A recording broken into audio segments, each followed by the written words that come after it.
Welcome to the DU Weekly Check-In. I'm joined by Channing Kimball, diving head coach. Coach, let's jump right in and let's talk about this past weekend. How do you think your team did?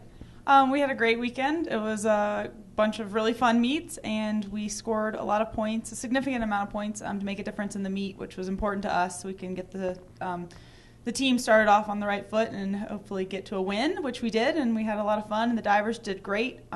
Most importantly for us, along with scoring points, was getting some personal best scores on the boards, and they did really well.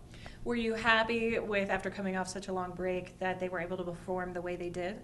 I was. It was a little bit more shaky on Friday, so I could tell that they needed to get back into the routine of competition and know what it feels like to be in the spotlight. So they did okay, but then when they came back on Saturday, there was a significant difference, and they did a really good job on Saturday.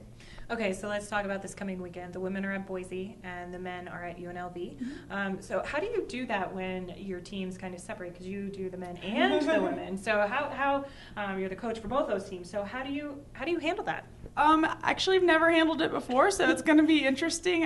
It's hard to leave my team. I'm very invested in every single one of them and being there on the side of the deck. And for divers, because it's such a mental sport, it is kind of important to have your coach kind of just standing there. But I'm going with the women, and I'm excited to go with them, excited to be in that meet atmosphere because I've never been to Boise, and it'll be exciting. We have a chance to beat Boise State. And I think that the men are going to do a great job. They're going to be down there with a few other teams, so I know that the other diving coaches will help them out, and they're set up to do really well. They've had a great weekend this weekend, so they're going in with a lot of confidence, and they'll do good. All right, well, good luck this weekend, and thanks for tuning in to the DU Weekly Check-In.